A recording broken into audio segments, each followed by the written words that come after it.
Well, thank you everyone for joining us today for our first MDA Advocacy Institute of the Year, our 2022 Advocacy Kickoff. We have a lot of exciting issues to talk about, some ones that you might be familiar with, but some new ones that we're excited to share with you. And then talk about some ways you can help us out and a couple big announcements at the end as well. So thank you so much for joining us today. So we're going to start off by talking a little bit about why we do what we do. I think many of you probably are aware of why we advocate, but we like to start our kickoffs with why we put so much time into legislative advocacy and advocating at agencies and why it's so important. So we'll go over that real quick. Then we'll talk about what we accomplished in 2021 quite a bit, and we want to make sure that that gets recognized.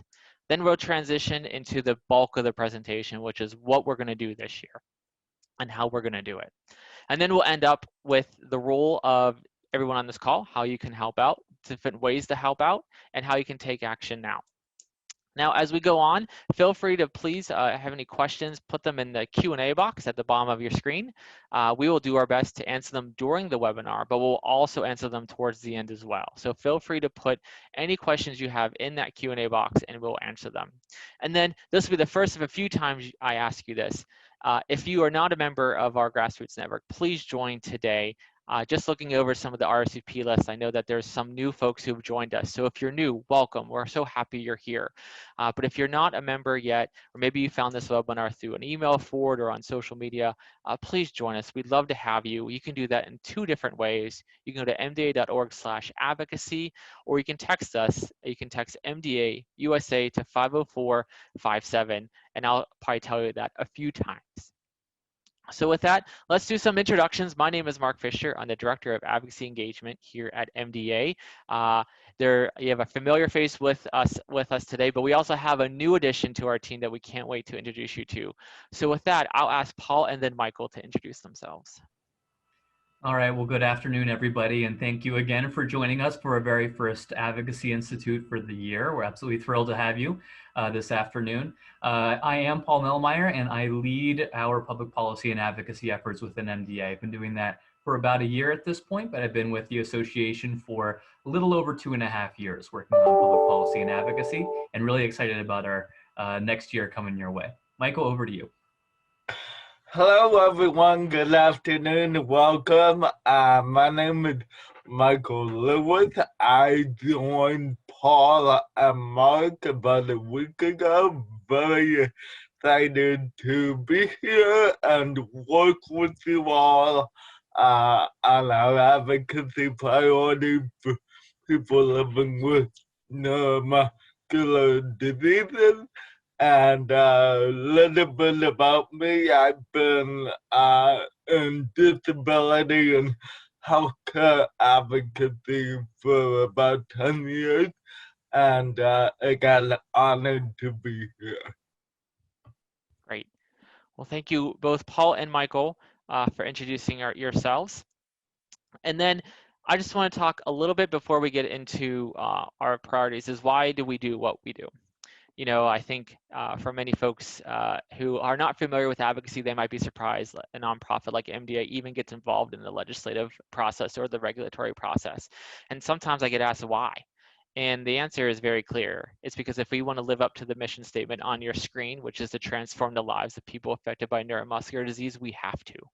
We have to get involved in the legislative process to live up to that promise. We have to make sure that folks can get the care they need and afford the care they need. We have to make sure that they are not discriminated against in the workplace. They can travel freely and they can access clinical trials easier, and everything else we'll be talking about today.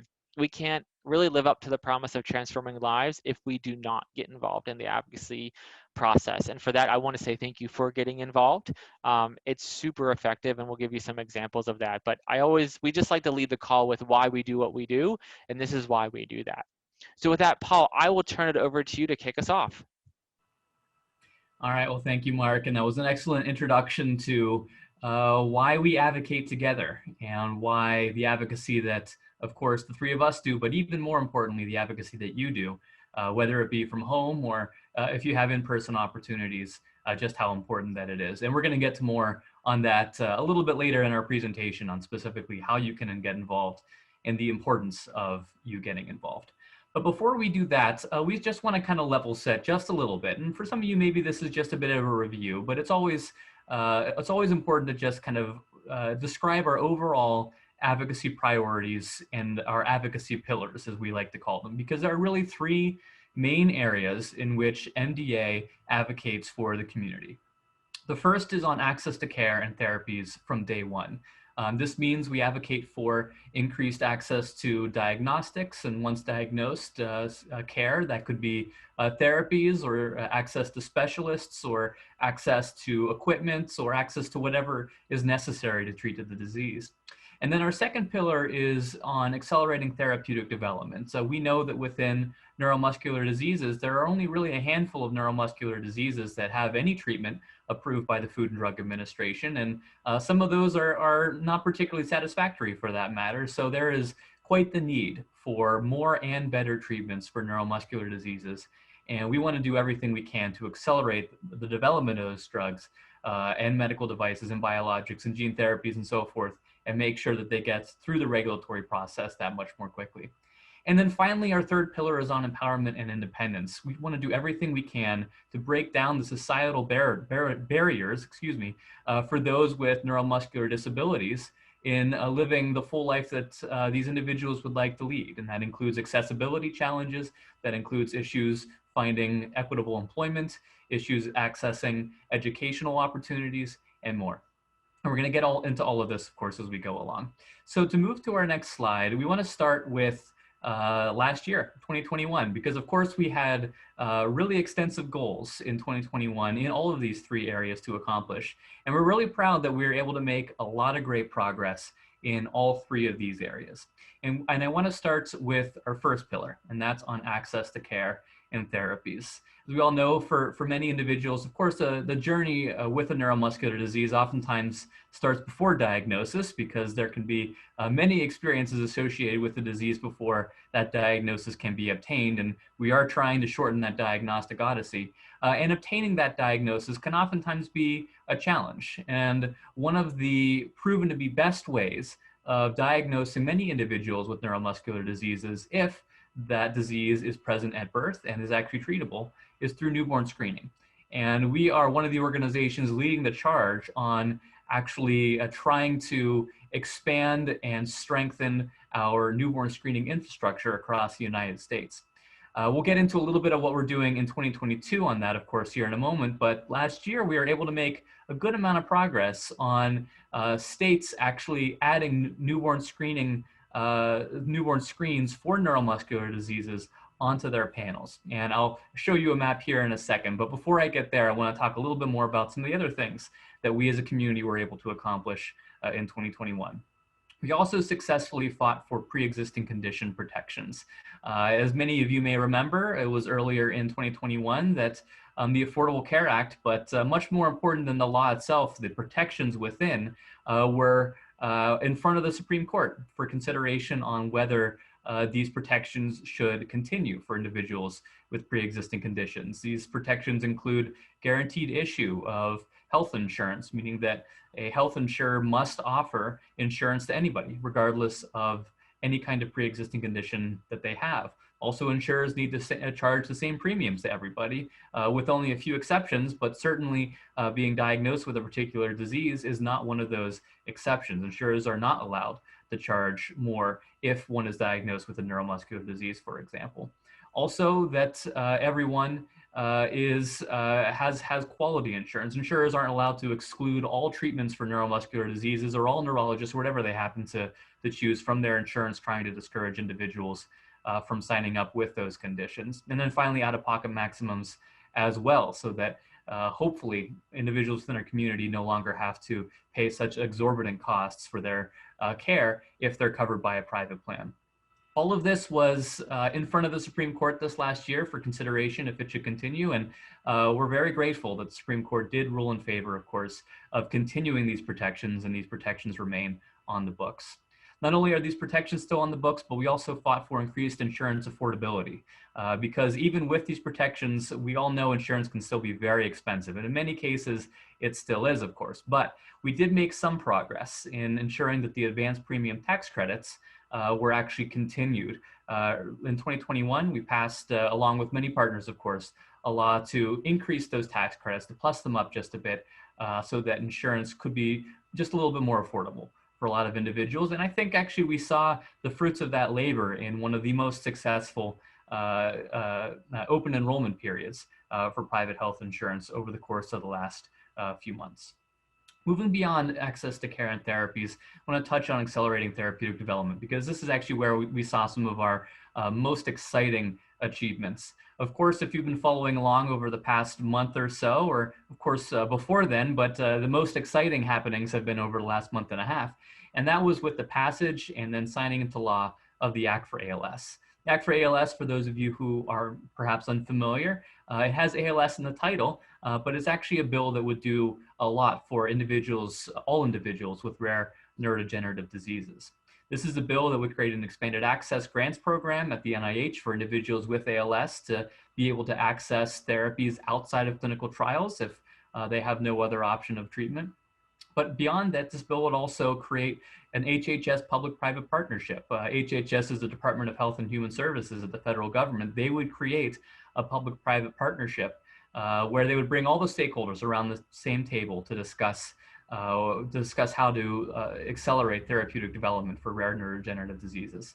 The bill also commissions an action plan from the FDA on how the FDA is going to regulatorily advance rare neurodegenerative disease treatments, and also creates and funds a new grants program, research grants program at the FDA to actually do clinical research on rare neurodegenerative diseases. Here on the right side of your screen, you see President Biden signing the bill into law. That was December 23rd, so just a little over a month ago, with advocates behind him as well as leaders on Capitol Hill, all watching him sign the legislation. So we're very excited about the passage of this bill that we know that many of you worked very hard to pass. I also wanted to mention some momentum on reforms for drug development that occurred. Momentum that were largely contained within the ongoing negotiations for the prescription drug user fee reauthorization and other user fee reauthorizations for medical devices and other programs at the Food and Drug Administration. Now, this sounds very wonky and esoteric. Why should we care about user fees?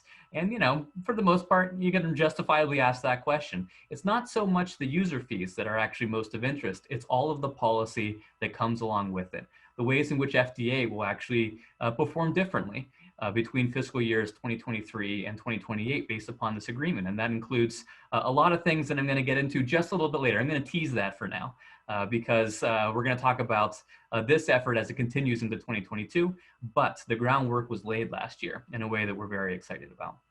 And then finally, within empowerment and independence, we made a lot of progress on a few key bills, including on the Disability Employment Incentive Act, also made some progress on eliminating the sub-minimum wage, and we'll talk more about that. Michael will talk more about that here in a little bit as we talk about 2022 priorities. And then finally, we're also excited by some of the progress made by this administration on accessible air travel.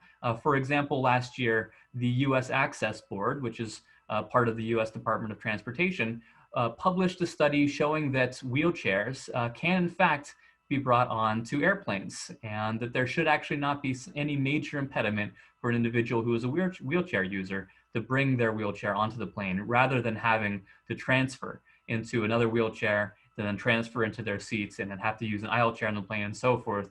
For those of you who are wheelchair users, you know the challenges of this.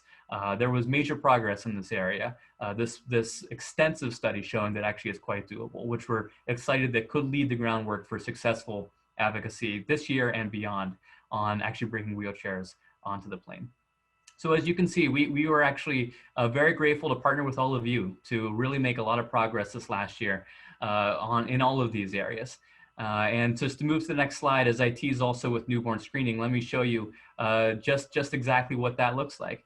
Again, with newborn screening, there are two conditions that are recommended by the federal government for states to screen at birth. Those two conditions within neuromuscular diseases. There are many more outside of neuromuscular diseases, but within our area, they are Pompe disease and spinal muscular atrophy. You see the map on your left. That was the map of states screening for either Pompe disease, SMA, both or neither, at the beginning of last year. You can see a lot of white states, I guess you could say, states that aren't colored in which they aren't screening for SMA or Pompe.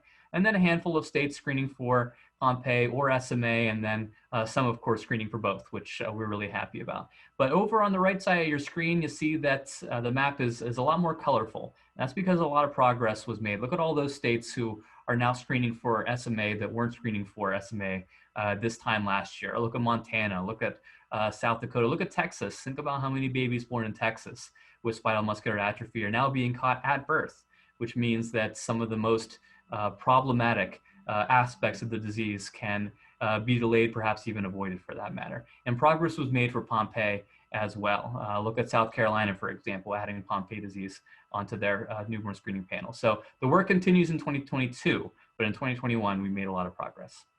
Okay, so let's move along to the next slide. Let's see here. We have some good questions coming in.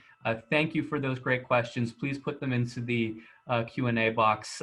We will answer them, I think, at the end of the call, and we'll have time then to go over your questions. Michelle, thank you for your question thus far. We'll make sure to answer it.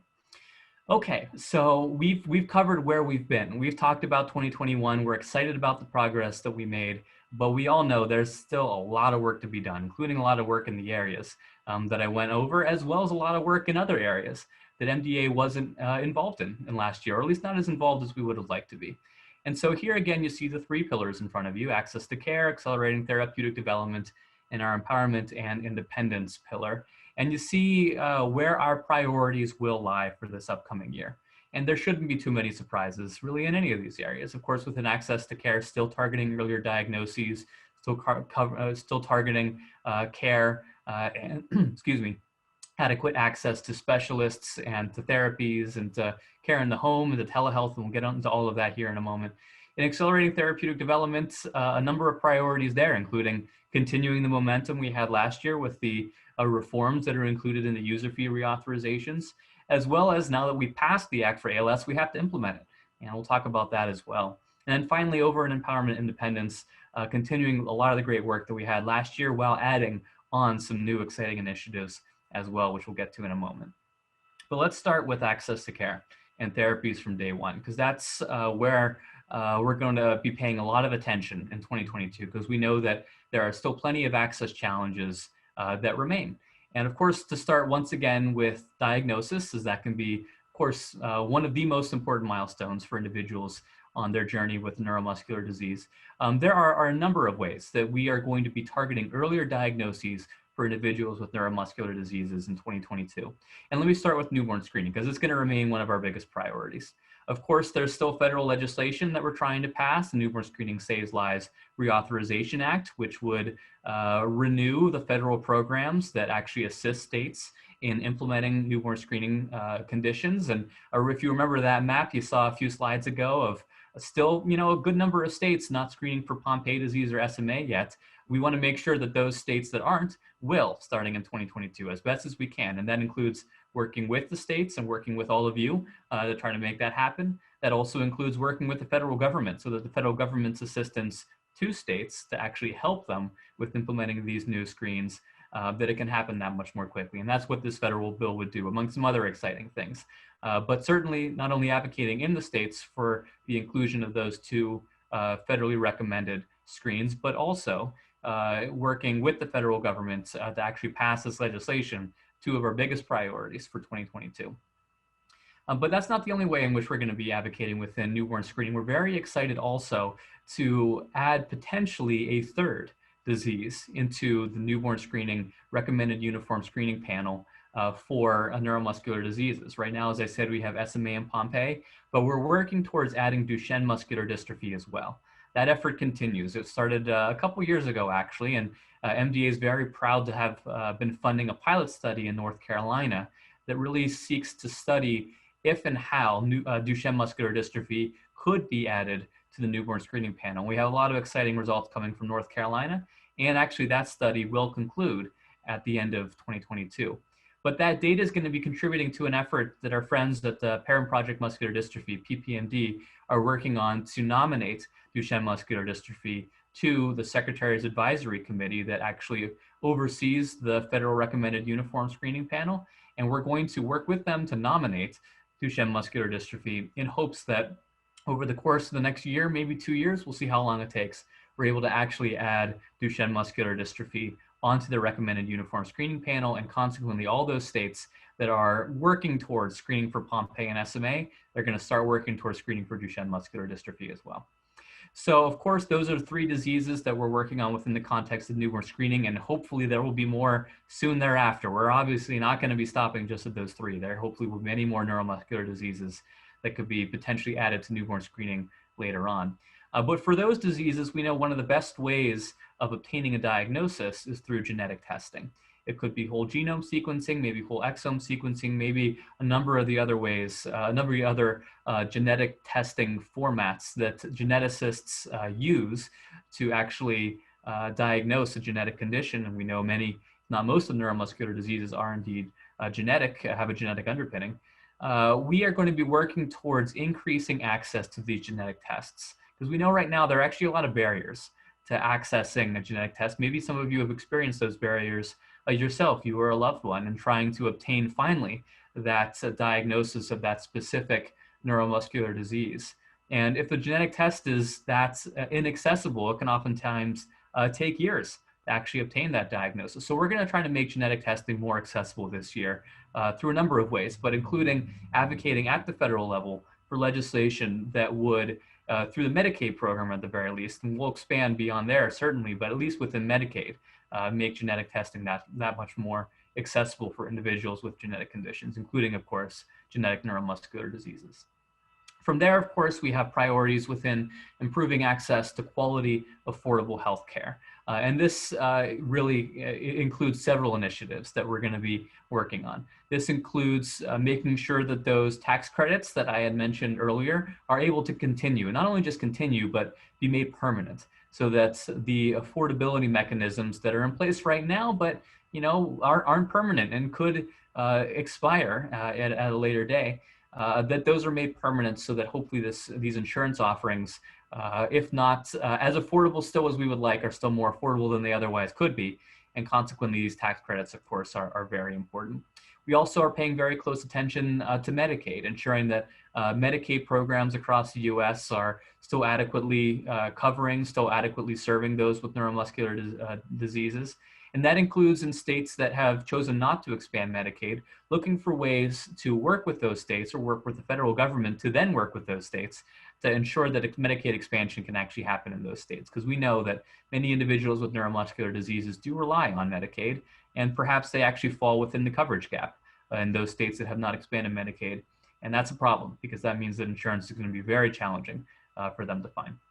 So working on the Medicaid expansion gap, working on advanced premium tax credits for healthcare insurance affordability, also working on just ensuring that insurance that is actually offered is a quality insurance, that it isn't inadequate for the neuromuscular disease community. So all things that we're going to be focused on in 2022, trying to work towards and trying to achieve.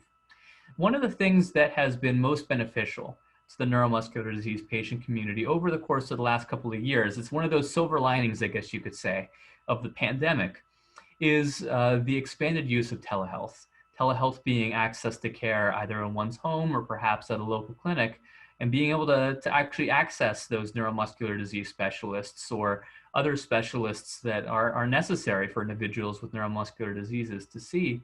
But previous to the pandemic, with telehealth not being adopted nearly as widely as it is right now, oftentimes in-person visits would be necessary. And that, of course, brings about the accessibility and mobility challenges individuals with neuromuscular diseases oftentimes face. That sometimes even involves having to get on an airplane and flying to that specialty clinic across the country to see that 1 or 2 or 3 specialists that actually are experts in the disease, all because the telehealth was not available for an individual to just meet with their doctor virtually. Now, of course, those in-person visits aren't entirely going to go away. They're still very important, but telehealth is also very important for routine checkups, also for participating in clinical trials for that matter, as telehealth and clinical trials that can be actually participated from home are much less burdensome to participate within compared to clinical trials in which an individual always has to go to that university medical center 500 miles away to participate. So what we're going to be focusing on within telehealth in 2022, there's several things. For one, we're going to be trying to ensure that the FDA is encouraging the use of decentralized clinical trials. That's essentially clinical trials, again, that can happen from the home or from the local clinic. We're also going to be working to ensure that the expanded telehealth allowances that were created as part of the pandemic can continue, because they're proving to be quite important. That includes the requisite reimbursement that clinicians and other medical professionals need to actually be able to practice telehealth compared to practicing within their own clinic or within their own practice.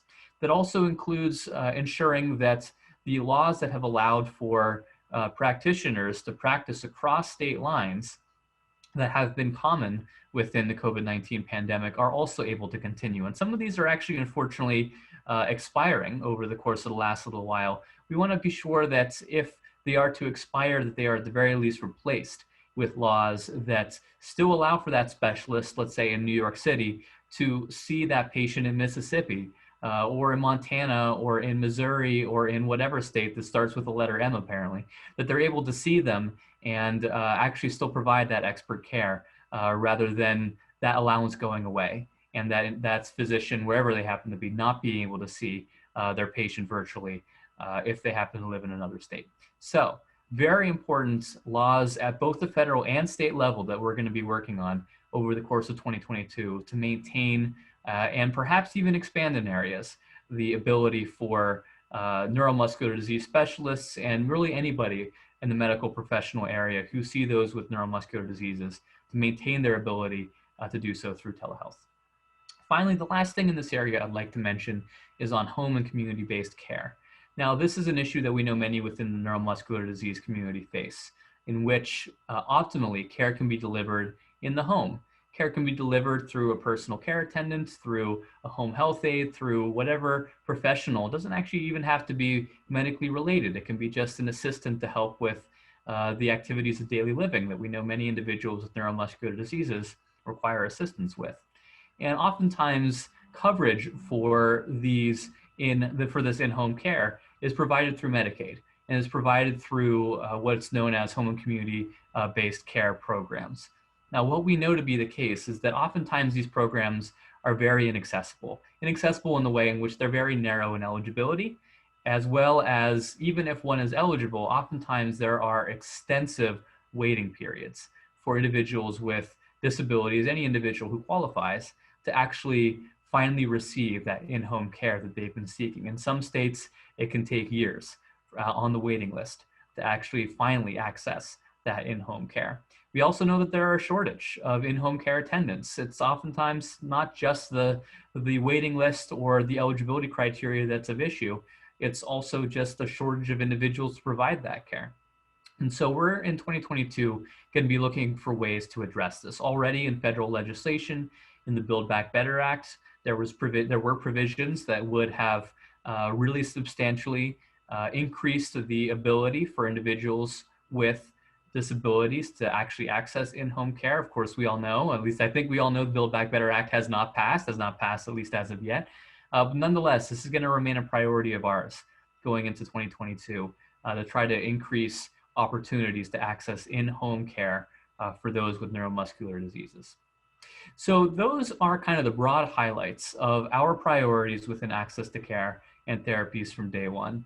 And so let's move on to our second pillar of advocacy in 2022. So first up, as I already mentioned, regarding the Act for ALS, the fact that it was passed and signed into law in December, that was a huge achievement for everyone, not only within the ALS community, but for everyone within the rare neurodegenerative disease community more broadly. But as many of us know, passing the bill is just the first hurdle. The second hurdle is actually getting it funded. And then the third hurdle from there is implementing it successfully. So let's talk about funding it first, because within the Act for ALS, there is authorized $100 million a year for the next 5 years to fund the Expanded Access Grants Program for those with ALS, as well as the Research Grants Program for those with rare neurodegenerative diseases more broadly. Now, that bill authorized the programs and authorized the funding, but it did not appropriate the funding. That's actually done by the appropriators up on Capitol Hill. And that work has not been completed yet. That work is still ongoing. So perhaps some of you saw that actually just on Friday, MDA joined with the ALS Association and joined with IMALS, of course, two of our leading ALS organization partners, to ask for the full $100 million, not only for fiscal year 2022, which we're in right now, but also for fiscal year 2023 and beyond for that matter. But we're focused on these 2 years for now at the very least. And so we're asking for the full $100 million to go towards these two programs, as well as implementing the public-private partnership and the action plan. So we need to fight for these appropriations over the course of the next couple of months, because our next deadline is actually February 18th. That's when our current round of government funding expires. And so the negotiations are going on right now on how funding can actually be continued from there, whether that be in the form of appropriations bill that could hopefully include the request that we're making. It could also be in the form of another continuing resolution, meaning they just basically take the funding that they passed last time and then put a new date at the end of it to continue it along for a little bit longer. So either way, we're going to be fighting for this funding for the Act for ALS as part of those negotiations. In addition to funding, the third hurdle, as I mentioned, is implementation, because the programs can be authorized, they can be funded, but then it's up to the Department of Health and Human Services, it's up to the National Institutes of Health, and it's up to the Food and Drug Administration to actually implement these programs. And oftentimes, the success of the law, the success of the effort, is all about the implementation. So this year for us will also not only be about funding these programs, but implementing them at our partnering agencies as well, to be sure that they're going to bring the fullest benefit, not just to those with ALS, but also those with rare neurodegenerative diseases more broadly. So there's going to be a lot of work happening within the context of Act for ALS, including FDA publishing the action plan that's actually due at the end of June. So we'll be sure, of course, to keep everybody informed when that action plan is published. And the public-private partnership under the law needs to be set up by the end of this year, December 23rd of this year. The public-private partnership needs to be set up by HHS. So obviously a lot of work to do in both of those areas, as well as creating the two grants programs as well. Beyond Act for ALS, the work will continue on our efforts to innovate clinical trials and FDA reforms. And of course, this will be primarily through, at least legislatively, will primarily be through the user fee reauthorizations. As I mentioned earlier, the groundwork was laid this past year as the negotiations for the prescription drug user fee reauthorizations started, and actually, thankfully, at least between FDA and the biopharmaceutical industry, they concluded. And included within that agreement include many very exciting reforms. The therapeutic development includes a lot of additional funding, as well as innovative approaches required of FDA for gene and cell-based therapy development and review. It also includes some new FDA programs, including a program to actually accelerate review of some new therapies at FDA to do it that much more quickly. That's, again, one of our pillars, trying to get therapies through the FDA that much more quickly. And this is a new program that for many therapies would indeed achieve that. It's called the STAR program that would allow FDA to kind of do a bit more of a rolling review than otherwise it's allowed to do so. And then finally, within this agreement, there's also the next steps in patient-focused drug development, as well as a new program in which FDA will partner with stakeholders such as MDA, but also the biopharmaceutical industry, to develop new endpoints, clinical endpoints for rare disease clinical trials, which we all know can be one of the biggest challenges in clinical trials for neuromuscular diseases. So all of this was agreed to by FDA and industry over the course of last year, of course, with MDA advocating for all of this as they were discussing. We wanted to be sure that those innovations were included within the agreement. But from here, Congress actually needs to pass the bill. It was actually just the other week that this agreement was transmitted from FDA to Congress. Now Congress has to turn all of that into legislative text and pass the bill by September 30th of this year. And not only do they need to pass the reforms that we're advocating for them to include, also we have the opportunity to add additional reforms to FDA's processes and to really anything to do with drug development onto this legislation as well. This is our best opportunity for changing the way drugs are developed and changing the way they are reviewed at the FDA. This is our best opportunity legislatively to do so. And it comes around every 5 years, and this year is one of those 5 years. So this is consequently, of course, this is one of our priorities. But as we're advocating for this up on Capitol Hill, there will still be additional opportunities at FDA to be commenting on guidances, to be commenting on new initiatives that we know they're going to be launching this year, including on real-world evidence, including on gene therapy development, and more. So very excited about those as well. Finally, in ensuring that investment in medical research not only stays strong, but can be increased from here will be a priority of ours, including ensuring NIH remains funded at the level that would like to see it funded. The DoD research programs, that's Department of Defense research programs, are also funded, as well as some potential new opportunities within 21st Century Cures 2.0. So all very exciting things that we're going to be prioritizing this year within accelerating therapeutic development. Okay, so I'm going to pause and hand this over to Michael next, who is going to talk about our next policy area, which is on, of course, empowerment and independence. I will filibuster as Michael gets his camera on. There you are, Michael. Take it away. Okay, everyone. Well, we have a lot of exciting initiatives we're going to be working on in 2022 related to empowerment and independence. I don't know if all of you saw the announcement from MDA chief of staff calling 2020 to the Year of Independence for MDA. So in that vein, we will be working on improving air travel. Paul mentioned an access board study that found it would be very feasible to get wheelchairs on planes. So we'll be working on the Air Carrier Access Amendment Act to make air travel more accessible for people with neurodegenerative diseases and other disabilities. The Department of Transportation is currently taking comments from people with disabilities about how inaccessibility on airplanes impact them, specifically as it relates to the size of airplane lavatories.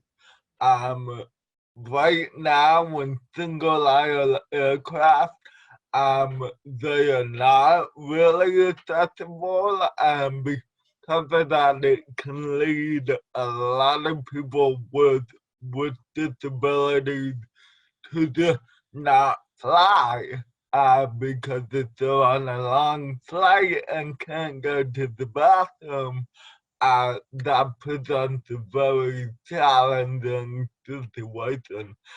And then coming up in 2023, the Federal Aviation Act needs to be reauthorized, and so that probably won't be introduced until the next Congress in 2023, but we will be initiating conversations with legislators about our priorities for that.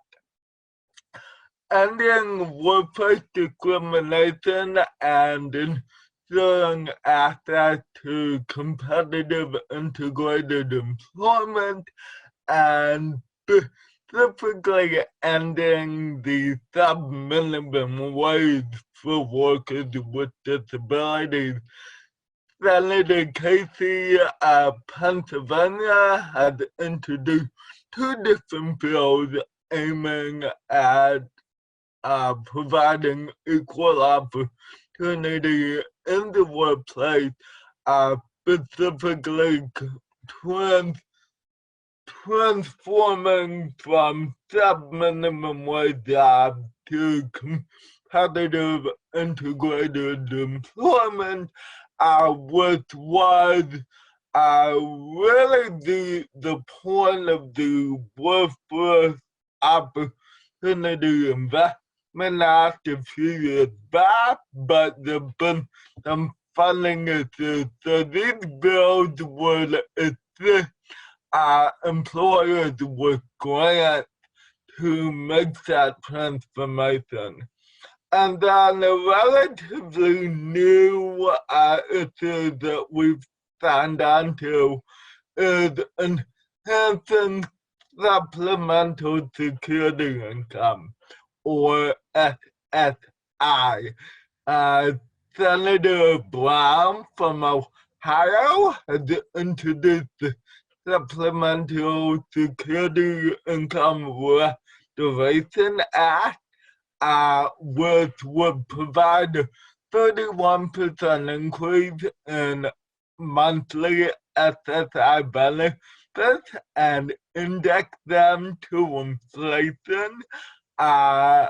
It would also eliminate the marriage penalty that reduces SSI benefits when recipients get married. And so it would allow a married couple on SSI to receive double the individual benefit, which under the bill would go up 31% to about $1,000 a month. It would also end penalties for working for earning income from work. So when you could, under this proposal, earn up to $399 per month from work and not have your SSI benefits reduced.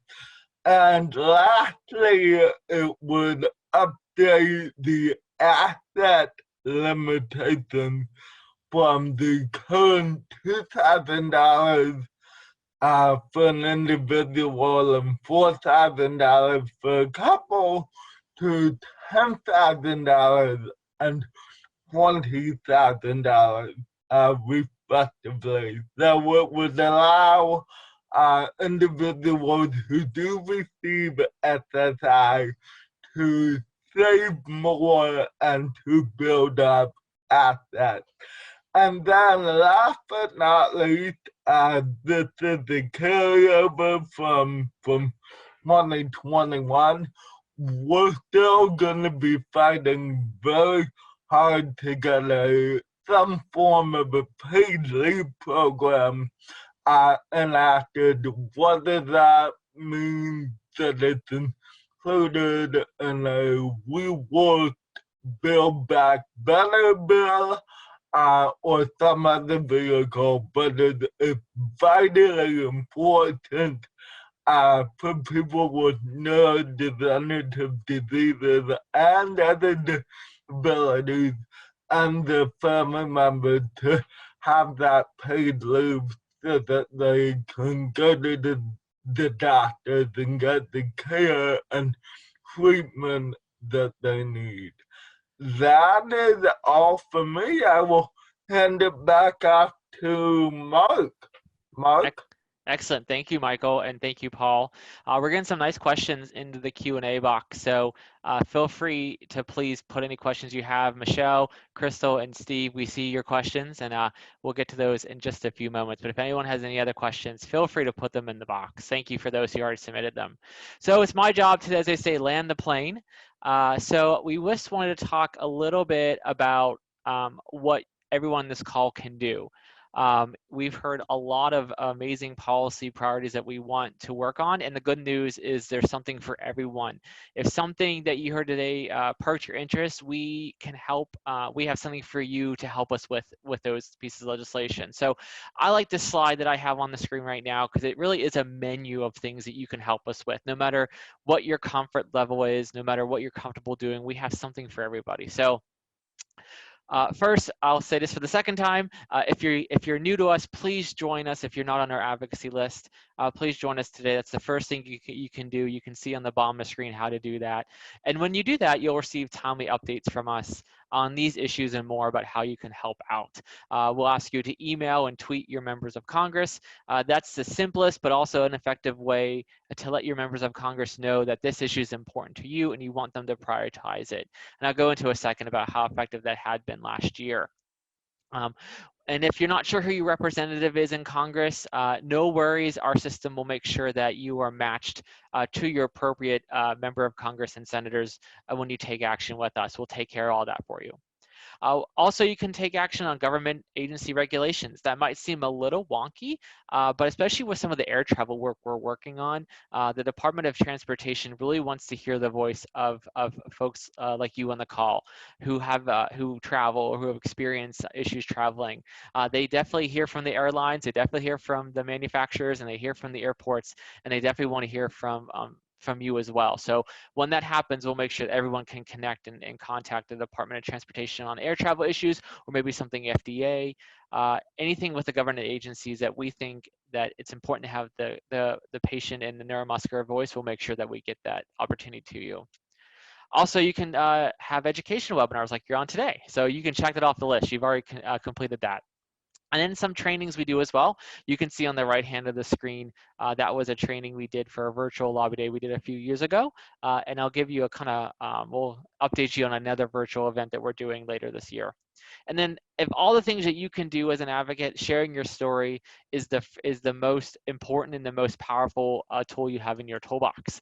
Myself, Paul, Michael, we can go to meet with members of Congress and go to Capitol Hill every day of the week. But sometimes it just takes that personal story from advocates like you to really break through that noise. And that is probably your most powerful tool is sharing your story. We also have lots of opportunities that you can do offline, even though the first one is technically online, but you can virtually visit your member of Congress's office. I'll tease an event we're having with that soon. That might be another one of the silver linings of the pandemic is members of Congress are meeting more and more online with their constituents. They enjoy it more. More people can meet with their members of Congress virtually, and we'll continue to do that this year as well. You can always call your members of Congress. You can write blogs and other pieces for us on issues that you care about, and I'll show you an example of that. And you can organize in the community. Really, we have a huge menu of opportunity for you to help us with our efforts moving forward. And those are just some of the examples we have. So I wanted to show this slide again of 2021 victories just to share that your voice makes a difference. We're not going to ask you to email your member of Congress or meet with your member if it's not going to make a difference. And I wanted to quickly point out a few ways that your voice made a huge difference last year. First, with newborn screening in the states, as Paul had that slide with all the new states that included SMA and Pompeii. That happened because of voices like yours. We had advocates across the country lobbying their state lawmakers or the health boards to add SMA and Pompeii to their newborn screening panels. Virginia, South Dakota, Texas, you name it, we had advocates doing it, and that made a huge difference from that map that Paul showed you. I think the biggest example that is of your voice making a difference last year was Act for ALS. I know we've talked about this a few times, but I had to make sure these numbers were right because it's so impressive. But we had 331 House co-sponsors of that bill and 63 Senate co-sponsors of that bill. That's unheard of, the amount of support that bill got in Congress, and that's why it was able to pass. And it got that support because of advocates like you constantly emailing, tweeting, phoning your members and asking them to support that bill. That bill would not have been passed last year if we didn't have as much support from grassroots volunteers like you to make it a reality. So that's probably the best example we have of your voice making a difference. And then empowerment and independence. We have made progress, as we mentioned, on air travel. Not as fast as we all want it to be, but we have made progress. And a lot of that is because of advocates like you continually sharing your story about your experiences, whether it's on social or with the press or with us or with your lawmakers. We are making progress on air travel. And that's because of advocates like you. So I wanted to just show this again, just so you know that your voice matters. And when we ask you to help us out, it will make a difference. I want to talk about the power of your story for a second. Again, this is the most powerful tool you have. Your story really can cut through the noise and really can hit that really allows that issue to hit home with the member of Congress. So just a few examples to share. The picture on the left is a former intern we had, Josh, and he went to the Hill a few years ago to share his story about and with his member of Congress. As you can tell from the photo, he made quite a impression on his member of Congress, and you have to think that he still remembers Josh every day when he legislates. Then on the right, we have a great advocate, Gabrielle. She actually joined us for both in-person and a virtual lobby day advocating for us. And actually one of the bills she advocated on passed a few years ago and was just implemented this year, which was the No Surprises Act, which got rid of surprise medical bills. And she was able to join us in a blog piece to talk about her experience. So those are just two examples I wanted to show of how a story can make a difference and how we like to give these type of opportunities to our advocates. Now the big announcement is we are pretty confident that at the end of September, so September 2022, we will be having a virtual Hill Day, a large event virtually where folks like you on this call can meet with your members virtually on issues that are important. A date has not been solidified yet, but it's going to happen soon. And when that happens, we'll make sure everyone on this call is aware, and we'd love for you to join us. This will be a great opportunity to connect with your members of Congress on important issues. It will be virtual, obviously. It's really hard with a pandemic to travel, and for security reasons, the Capitol complex is still a little difficult to get into. So we really wanted to just switch this to virtual. And as I said before, members of Congress really like virtual meetings, so they can still be equally as effective. So get ready. You'll get more information on this in the next couple of months, but just keep in the back of your mind at the end of September, we're hoping to have a virtual lobby day, and hopefully many of you will be joining us on this. It'll be a great way to get to learn about the issues, get some training in, some networking in, meet other advocates across the country, and then of course make your voice heard with your legislator. So more to come, but we wanted to announce this so that we really plan on doing this event this year, and we hope you can join us. So with a couple minutes, what can you do now? This is now the third, and this will be the last time, I promise, I mention this. But the first thing you can do is sign up. Again, if you're not on our list, please do go to mda.org/advocacy, or you can text MDA USA to 50457. Those are some of the easiest ways that you can get involved. So please join us if you're not a part of our network. Now, if any of the things that you heard today perk your interest, we probably have a campaign that you can help us out with. So if you're interested in access to care and therapies, we really need some help urging senators to support the newborn screening bill. It passed the House last year, and we hope to get it through the Senate this year. So please, if that interests you, you can take action. Under accelerating therapeutic development, we really need to make sure Act for ALS is implemented. We need to make sure it's fully funded. We need to make sure that the rare neurodegenerative disease research programs included in that bill are fully funded. So if that interests you, we have a campaign on our website to do that. If empowerment independence is more your thing, we have a few things you can help us with. We really need some more co-sponsors on the Air Carrier Access Amendment Act. That act would make air travel more accessible. If that campaign interests you, you can take action and urge your members to support and co-sponsor that bill. We're also collecting air travel stories. We hope to get some interviews with people who unfortunately have had some difficult experiences while traveling, whether their wheelchair broke or maybe another thing, that unfortunate thing happened, and we want to film some interviews and make some nice videos that we can share with people to further explain how big of an issue this is. So if that interests you, you can take action and share your story on our Action Center, and I'll put some links in the chat in a second. And then any of the disability employment bills that Michael talked about, we have a campaign that you can message your member of Congress with that as well. So anything that might have perked your interest today, we have something for you to help us out with. You can go to our website Action Center. I'll put that in the chat. And then if you want some extra credit, we're actually soliciting some feedback about these webinars. We'd love to hear your thoughts about what works, what maybe can be improved. We have an active survey going on, and we'd love to hear from you. So with that, I know quite a bit of questions came in, so let's go straight to that. We'll stick here and answer as many questions as we can. We might go over a little bit of time, but we're here for you. So let's just start answering questions as long as we can go. So with Paul, do you want to start us off with some questions that you want to answer? Yeah, absolutely. Thank you, Mark. And thank you, everybody, for your excellent questions. Wow, we have 16 postings here in the Q&A box. So we're going to try to get to as many as we can, certainly. But let's start with Michelle's question, who posted a while ago. So Michelle, thank you for your patience. And that's on, does the Act for ALS also cover other types of muscular dystrophy? Yes, there is one part of the bill that is ALS specific. And that one part is on the Expanded Access Grants Program. And that's because they, in a sense, kind of want to test it out in ALS first, because this is a brand new idea of actually covering the costs of accessing an investigational therapy, meaning not actually approved by the FDA yet, covering the costs of accessing those therapies outside of the clinical trial to try to lower the financial barriers for doing so. That is ALS specific. However, the other three parts of the bill would also be impactful for those with other rare neurodegenerative diseases and muscular dystrophies. And that includes the HHS public-private partnership. They're going to be talking about not just ALS, but also SMA or mitochondrial disease or Friedreich's ataxia or other muscular dystrophies or other, all the diseases that fall within this category. Same with the FDA action plan, not just ALS. Same with the research grants program. There will be research funded for diseases that are not ALS, that are other rare neurodegenerative diseases, which we know many neuromuscular diseases, of course, are within this legislation, within this law now that we're very excited about. So no, Act for ALS is not ALS specific, except for that one part of it, even though the name might lead you to think so. Next, we have a question from Crystal about Medicare and if we're working on Medicare.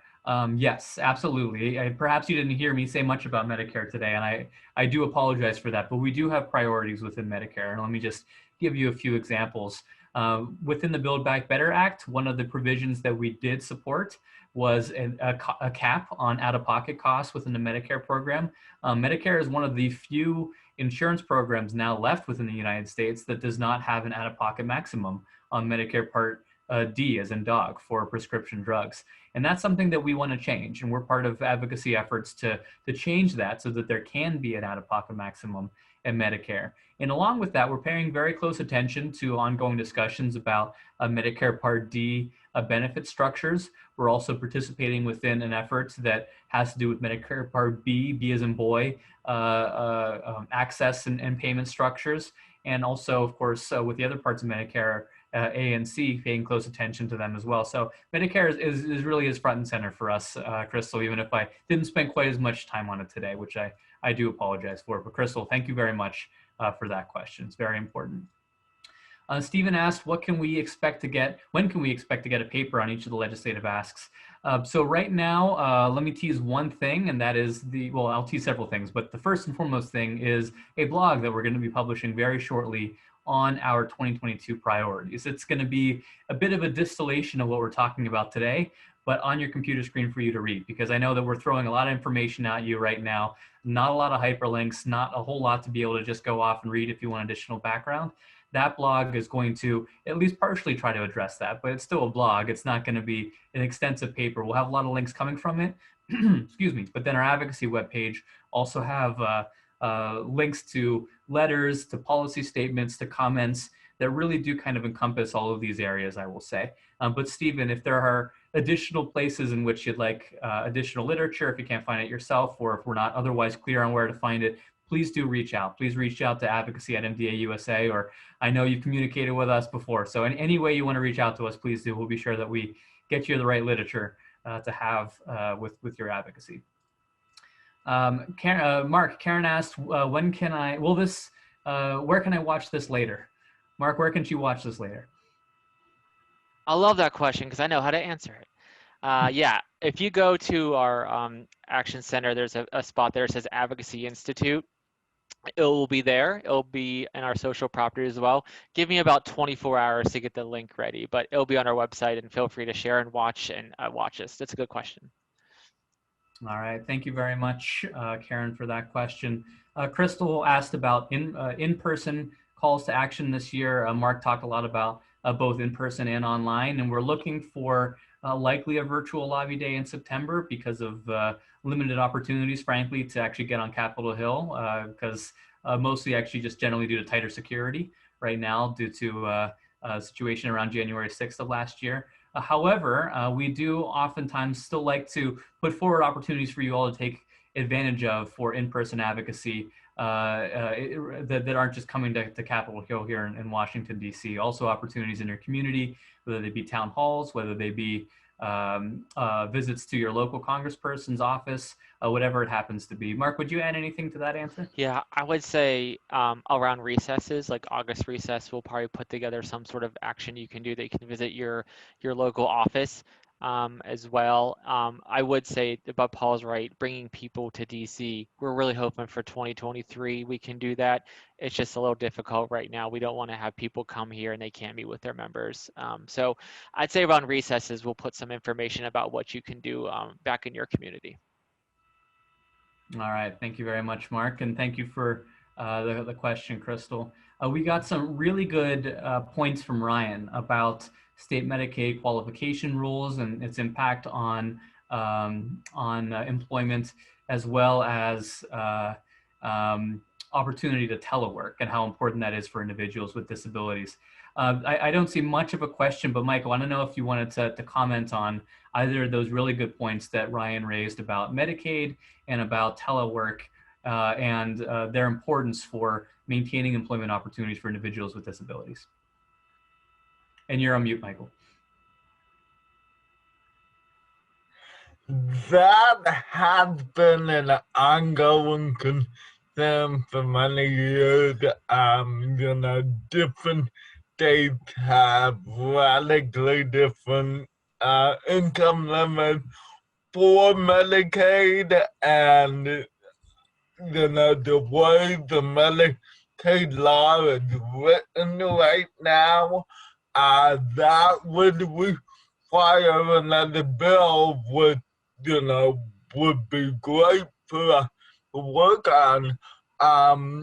The Affordable Care Act did incentivize states to increase Medicaid eligibility for adults earning up to 133% of the federal poverty level.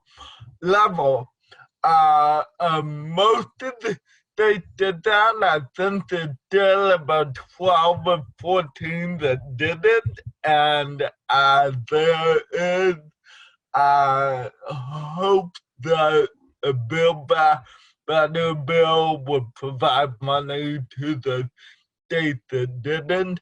But as far as income limit, that really does present a big challenge to someone that wants to work but also doesn't want to lose their benefit because they may not be able to get other health insurance.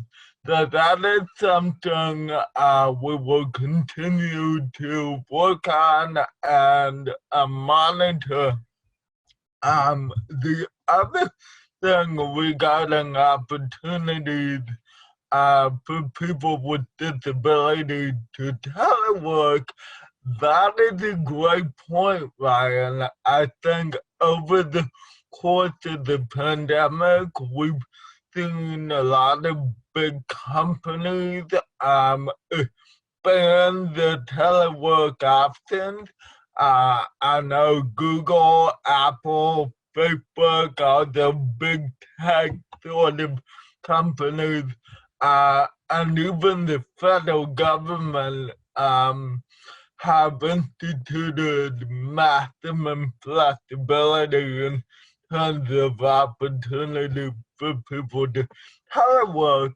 But particularly it would be a great opportunity for people with disabilities to be able to work in their own environment and still earn money.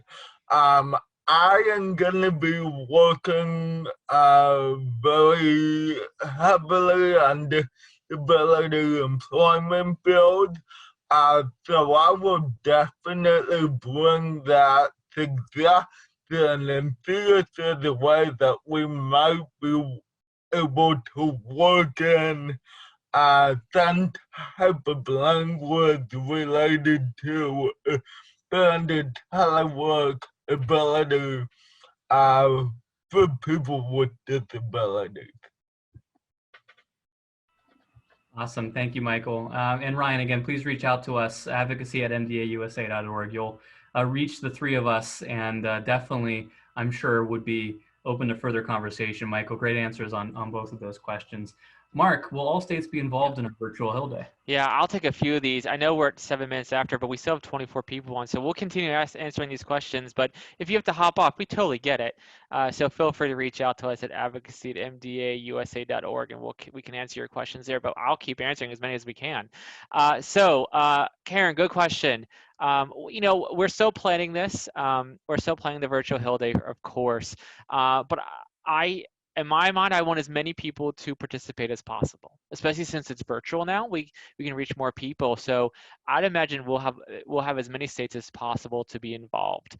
I'm sure there might be some specific legislators we definitely want to make sure we have meetings for, but I want as many people to attend as we can. So I would say that we would try to get as many states as we can get involved. I don't see really why we'd restrict it. Let's get the bigger voices we can on Capitol Hill or virtually on Capitol Hill. So I appreciate that, but more information will be on that as soon as we develop it.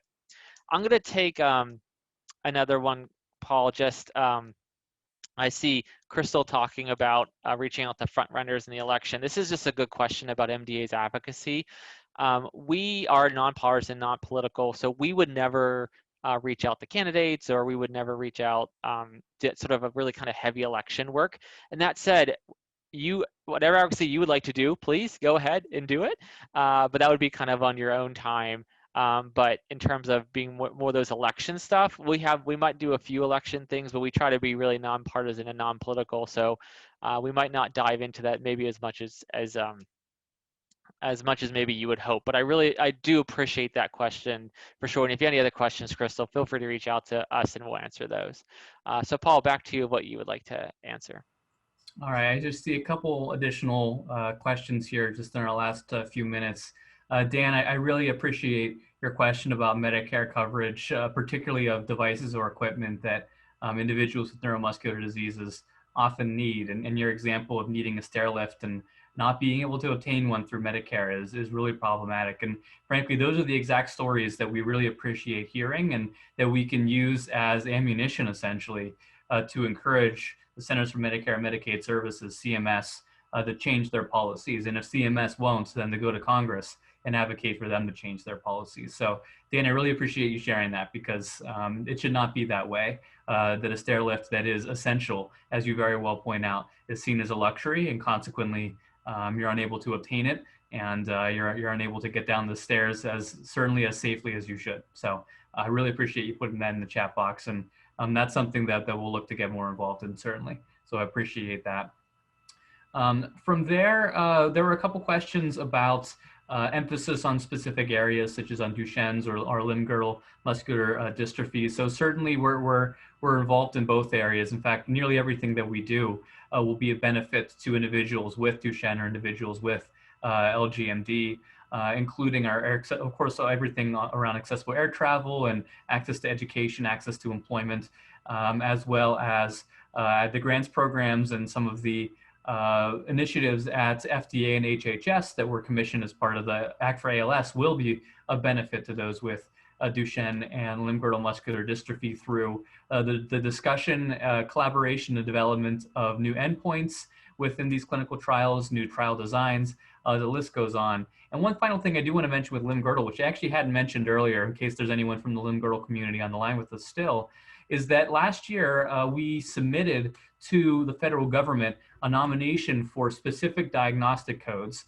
for some of the specific subtypes of limb-girdle muscular dystrophy, knowing that without those codes actually on the books, that only increases the problematic diagnostic odyssey that many individuals with limb-girdle muscular dystrophy face. So we're hopeful that that's going to be a victory of ours this coming year. Our proposal is being reviewed by a committee at the CDC, actually, and that they're set to make their decision here in the upcoming months, and we'll be sure to update everybody on that question, so, or on that initiative. So appreciate the question there. I see a question from Judith. Michael, you said that you'd like to answer this one. Did I understand that flying with a wheelchair probably won't happen this year? Michael, what would you say to that? The ACTA board had done studies saying that it would be feasible for people that need a wheelchair to, drive that wheelchair directly onto the plane and lock in just like you would on a bus, the subway. But that if that becomes mandated, it would take a couple years because the airlines would have to do some modifications, removing a couple rows of seats and installing those wheel locks for wheelchair users. So with this something that we're very hopeful that can become a reality within the next few years, but it probably wouldn't be this year. Mark, do you have anything to add to that? Yeah, I think you're right. I think, that is that is our ultimate goal, is to allow people to stay in their wheelchairs on flight. I don't think it's going to happen this year, but I don't want that to be a downer, because I think we are making progress. And I think, what Paul said earlier about some of the studies that came out, and what Michael said about some of the studies that came out that said it is possible. We all knew it was possible, but to have that studied is a big hurdle we jumped. So candidly, I don't think that will happen this year, but I think we're on the right track to get it to happen. But there's so many other things that I think will happen this year with air travel. I do think we'll see some positive rules about onboard wheelchairs. I think we will start to see some movement on accessible lavatories on single aisle aircraft, which will make a difference. There's a lot of things that need to happen, but I think we'll have a lot of little victories this year. And then, as Michael said about the FAA reauthorization that we're going to work on this year, but we'll see some fruits of our label in next year. I think we'll see a lot of progress in the next couple of years on this. So we're really dedicated to this topic. So I have optimism about where we could be in a couple years. So I thank you for that question. I appreciate it. And Paul, I might take some priority since I am off mute to answer James's question about, and I think he's still on. He is. So James, thank you so much for your patience about links to contact state reps on state issues. So I will say, you're looking at the advocacy team, us three, and we unfortunately cannot get involved in a lot of state work. The only thing we can get involved in is newborn screening. We do touch on that a lot. So if that is an issue, is that the issue you would like to advocate on, feel free to shoot me an email at advocacy@mdausa.org, because we can help you with that. But I know there's a lot of state laws and a lot of state work that would be super beneficial to the neuromuscular community. Unfortunately, we just don't have the capacity to do that. We really focus a lot on federal issues. So I just want to be really honest and candid about that. But James, feel free to, just shoot me an email about anything, even if it's something we might not be able to work on. I can at least maybe point you in the direction of maybe an organization that can. So I really appreciate the question, and I appreciate you sticking with us. So thank you for that one. Okay, I'm just going to, first of all, Ryan, thank you for the point about public transit travel and accessibility. Also, I think there's funding within the bipartisan infrastructure bill that was signed into law, thankfully, over the course of the last couple of months, pertaining to accessibility of rail travel to some extent at the very least. So we're hopeful that that funding, as well as potential funding within Build Back Better, can increase travel accessibility in other areas, even if it's not necessarily within air travel. So I appreciate that point. So we're going to just take one final question, and that's from Michelle, and that's, given the difficulty in finding care for those with muscular dystrophy, do you foresee that funds will be made available for family members to provide care for loved ones with with the muscular dystrophy. Michael, you mentioned you might want to add to this. I'll start and then I'll turn it to you. There actually is legislation under consideration right now that would consider funding or providing financial assistance to informal caregivers, essentially, so oftentimes family members. And that proposal is actually, at least, it's included at least in some form within the 21st Century Cures 2.0 initiative. You heard me reference that earlier in the context of medical innovation, in the context of funding research, and Cures 2.0 would indeed do that, among other things. And one of those other things would be around informal caregiving and just how important it is for family members or other loved ones to care for their loved one in the home, but how financially challenging that can also be.